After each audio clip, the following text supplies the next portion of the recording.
So we're in your chemistry book. We were finishing up with chapter 6, section 2, that talks about heat. And we got into heat and basically relating to what enthalpy is, and enthalpy being that word used for heat, because it also would not just regular volume, it bring in the volume and the pressure. So it's always energy plus volume and pressure. And we saw that in the midst. In fact, let's look at this, look at, if you can see here, hopefully you can see okay. There we go. Enthalpy. Enthalpy meaning to warm in, and it's the internal energy in something that takes in volume and pressure. So this is represented by a H, enthalpy, H equals energy plus volume and pressure. But you do not have to worry about volume and pressure when you're dealing with liquids and solids, because liquids and solids don't change that much volume, and the pressure, usually you don't have to worry if the pressure is just the same. You know, like our atmosphere pressure would be always the same. So a lot of times the energy of heat is going to equal the energy, or the energy of enthalpy is going to equal the change in energy. So the change of energy, I always say heat, but it's all, remember, this is enthalpy. So this is the measure of heat. This is basically we're talking about the heat in the chemical reactions is this H, which is going to be the internal energy there. It's going to equal the energy, so of liquid and solids. But if it's a gas, we're going to have to go up here and do this equation. Okay, just remember that. And of course we have endothermic and exothermic, which we went over in detail. So endothermic means absorbed into, and so the products will become cold. Exothermic means out of. So the products will get out of there like bombs and release a lot of heat and energy. So that's exothermic. So in endothermic, the reactants plus the heat, you know, in the beginning, so you have the reactants and the heat, but basically it's absorbing this heat in, taking the heat out of the products, making this product really cold, like a cold pack, right? And this is always positive. Endothermic are always positive in energy. So an exothermic is getting rid of, so it's going to be negative. You get rid of something, you turn negative side, right? So you have these reactants, and they are going to the products, but there's going to be a release of energy in the products, which is heat, or basically in explosion or whatever. And it's exothermic is always going to be negative. Okay. On to calorimetry, which is the measure of heat. Think of calories then. That heat always flows from hot to cold. It's basically what you need to know there. Let's raise this up a bit. Okay. Specific heat here is this weird measure, C. Specific heat always is a little c. Now where they got all of these, they always use Greek names and everything, but they got this little c. So C is going to equal Q. Remember, Q is that heat. We're not talking about enthalpy right now, but we're talking about this heat. So Q is going to be the heat, and mass is always going to be like grams, how much it weighs. Not weight, but the mass of it. And then the change, delta means change in temperature. So you need to know 1, 2, 3 things, right? So the heat required to cause the unit to rise. If you know the temperature and you know the specific heat, so you know this C, you can change this all around. So if you're trying to find the heat right here, and you know the temperature, you know the mass, and then you know the specific heat, you can actually say you're trying to find the heat of the energy here, right here, this Q. We have Q equals, and we just change this whole thing around to M times C times change in delta T to change in 2. So we need the change in the temperature, the specific heat, which we can a lot of times get from a table, because a lot of these are done for us, and the mass, and then we'll be able to find the heat required to cause this unit rise in the midst of all this. If a temperature, specific heat, and mass are known, the amount of energy transferred can be solved. This is the Q is the amount of energy being transferred, which a lot of times is has to do with heat. All of this has to do with heat. And then we have a calorimeter is basically a device to measure heat flow, right?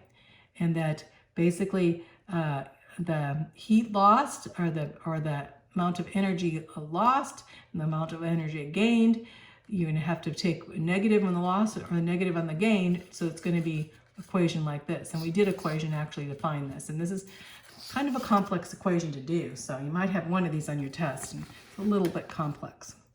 And so, let's start here.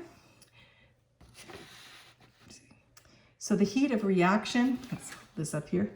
There we go. The heat of reaction is the amount of heat liberated or absorbed, start to end. That's the heat of the reaction until it's equal. And the state of equilibrium is always 0. I have to tell you that all of the elements, any element that's on the periodic table, which means like, oxygen, hydrogen, nitrogen, all these things, they're always at 0 equilibrium, so 0. But if you have a compound, a mixture of them, you're going to have a specific heat number, or a number of this that you have to take off the table. So, and of course we talked about the standard state is just the reference point of a free element in the normal physical state at 1 atmosphere pressure and at 298 K absolute value. And so that's just the standard that they have set forth. They could set forth any standard, but this is the one that the scientists have set as their standard state. And so any element is assigned 0 in the midst of this. The standard enthalpy of formation, and enthalpy basically means change in the midst of all that. So let's go on to some of these problems. So let's turn here, turn back to their book.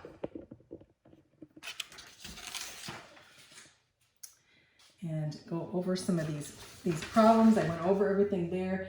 The test is not going to be, the problems will be a little bit, there's not going to be too many hard problems on the test, but we're going to go over some of them now so that you know how to do them. So you could go back to this video if you need to. So let's talk about where we at. I'm going to go over the review questions, but first, I lost my paper where I was at.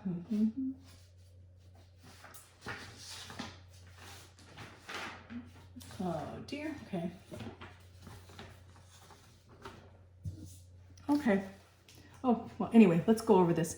It says, calculate the enthalpy change for the combustion of ethanol. So here you have this whole equation. And tell whether the reaction is exothermic or endothermic. How do we know if it's exothermic or endothermic? Remember, endothermic is always going to be a positive number. Exothermic is going to be a negative number. So if it's a negative number, you know that it's releasing energy. Note that some substances appear in the table in more than one state. And we have to take these, so this is where you're going to have to take these numbers off the table, and then you can calculate them in your calculator. So let's go on. So this is from the previous page here. It's kind of weird. Let me find out. I have this written down too. Maybe we'll just have to take it. Okay. Anyway, I lost my page. But anyway, so here we go. Let's just do it from here. So basically, you're going to have, there are two different products. So you're going to have products lost and the reactant. So you're going to fill in the blanks. They fill in moles because remember the equation has moles. Let's go back and look at that equation now again. This is the equation, right? And you're going to have 3 moles of oxygen and 2 moles of carbon dioxide and 3 moles. So you have moles here. So when you have moles, that means you're going to have to put those numbers in because you want them to have just 1 mole, right? So you're going to have to multiply those numbers in. So here we have this equation here, pretty important, means the enthalpy is going to be the products minus the reactants, right? And so we have 2 moles of, what was that now? We have 2 moles. Let's look back again. It's kind of weird, they're on 2 pages here, so that's why I wanted to find my other one, but I couldn't find it. So we have, basically, going back here, we're going to have, basically the change of ethanol is C2H5 OH liquid with 3 moles of oxygen. And now listen, right here, this right here, 0, oxygen is going to be 0. Any element alone is 0.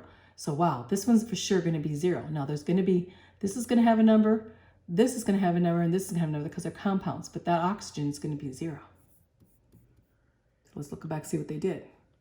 So they said 2 moles, 393.5 kilojoules. We got that off that table. And 3 moles, these are the products. So what are they measuring here? Let's go back to the products here. Sorry, I have to go back and forth. So here's what we're measuring right here, the products. So 2 moles of carbon dioxide and 3 moles of water. That's our product. So here's 2 moles of carbon dioxide, 2 moles of water. All you do is basically plug this number in because the moles will cancel each other out. So, and then you'll just have kilojoules. And so equal the reactants, and the reactants are going to be 1 mole of, what was that substance there again? 1 mole of ethanol, which is right here, 1 mole of ethanol, and then oxygen. Oxygen is always 0 because it's an element. So here we have the mole of ethanol, and then 0. Don't have to worry about that. So you add, so you multiply this times this, they're all negative, and times this, and you get negative 366.7 kilojoules right there. So basically remember that the heat's giving off is going to be exothermic there. So you're going to have exothermic because it's negative. Any negative number is going to be exothermic. So now one more thing they have you to do, and this gets a little more complicated too, of course, you know, but whenever you have the question on these things, just go back to this section and just, we can do the question exactly the way they did it in the text, and that will help you out. And so the mass, when we're talking about mass here in the midst of chemical reactions, you're taking in the mass, you know, grams. So it says it's really hard to deal in moles all the time, you know. So we want to know, we don't want to know how much a mole is necessary, but we want to know how much like 500 grams are, or, you know, a gallon is, or we want to measure things in things we can measure. And it's really hard for us to measure moles, right? In the midst, they're always going into like, okay, we got to change this to grams so that we can physically measure it, right? That's the deal with mass and heat calculations. So here's how we do this. So we have a balanced equation here. So this equation, this is a balanced equation, you know, in the midst, and you have compound liquid here, and you have oxygen, which is 0. Remember, any element is 0. And then you have carbon dioxide and water, similar to what we did. In fact, it is what we did in this other, this actually is what we just did in the last problem.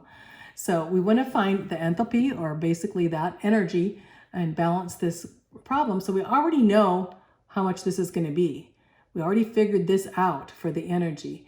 For this equation here is written, it says the 3.66 joules of heat will be liberated. We already know this, so we don't even know that. But now we want to find out and calculate the moles. So we take this equation up here, and so to do the gram thing, to change it to grams, we know basically there's two carbons, and we know that carbons, if you look it up in the periodic table, how much they're going to weigh with a mole, they're going to be 12.01 grams per mole. Wow, we know that. 2 of those.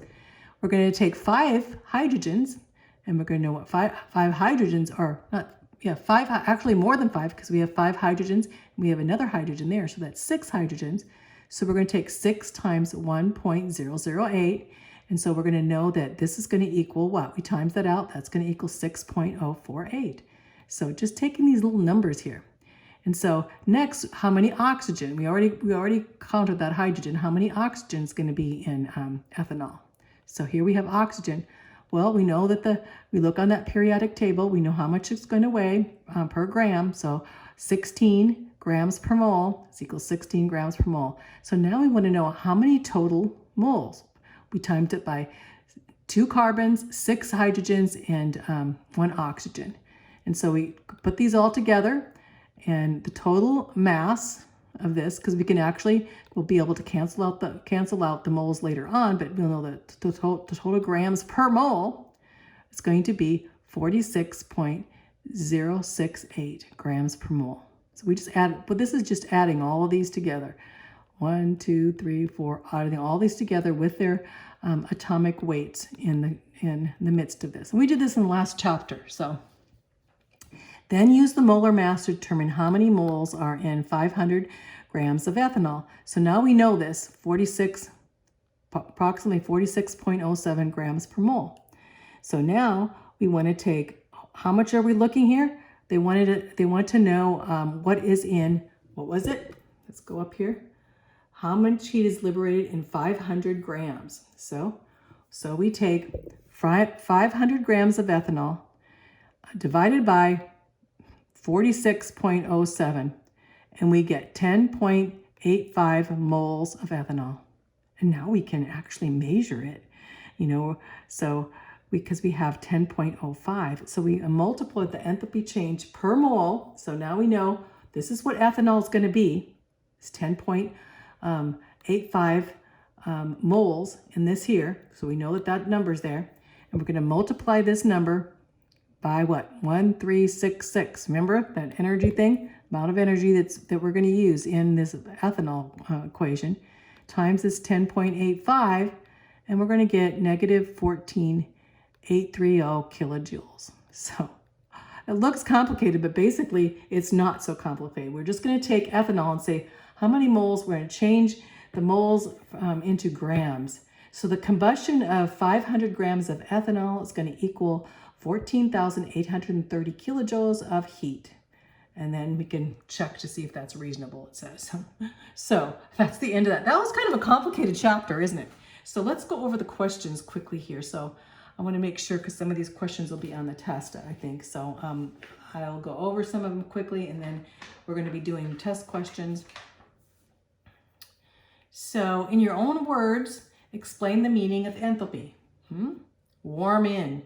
It means the internal energy in.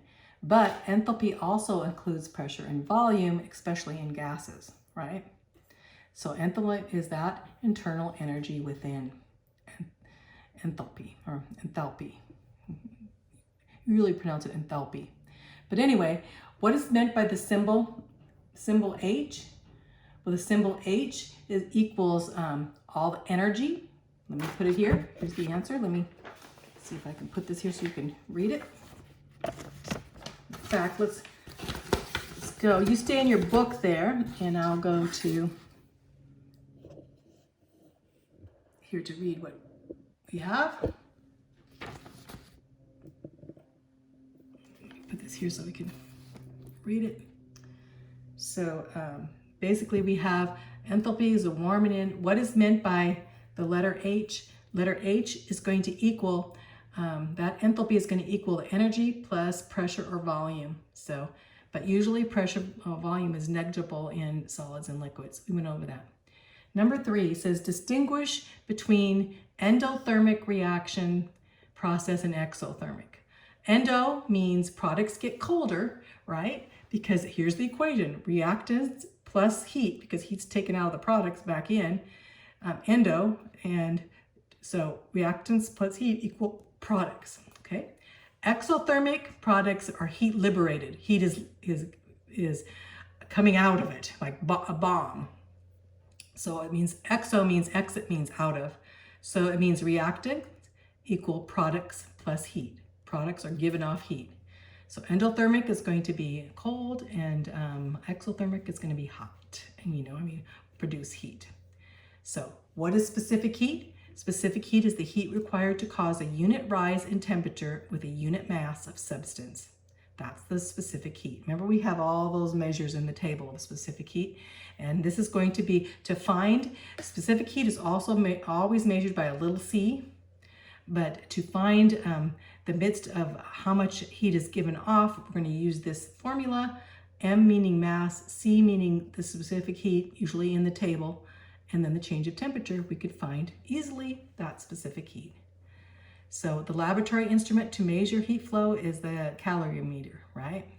Okay. So let's talk about these next questions, and I did them here. Focus on this one first. See if I can, get this up here farther. Well, maybe I'll have to zoom into this question here. Let me see if I can zoom into the question. Okay.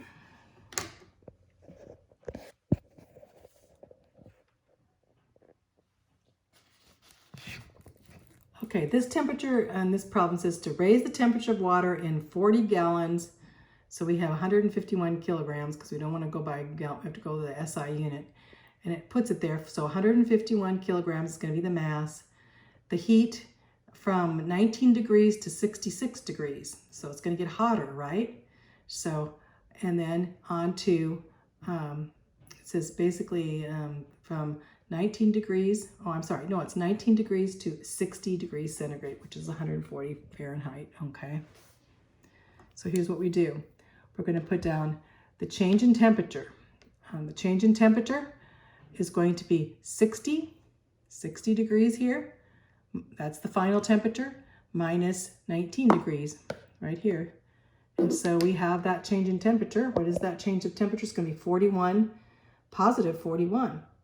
And so now we're going to put it all into the formula.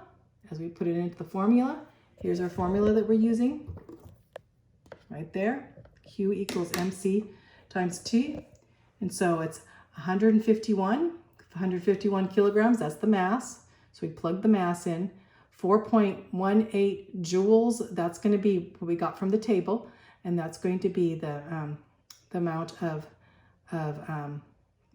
in the water, heat in the water, and 41.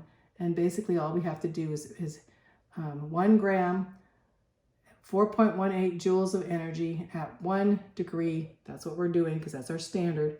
And so we figure that out, and so we get, basically going to get that answer in the midst here, as I figured at the bottom here, as you see. Where's the bottom here? I'll move it so you can see it.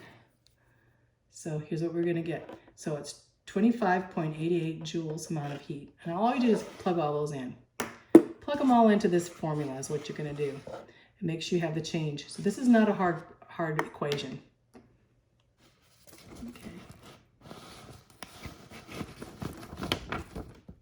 Okay, the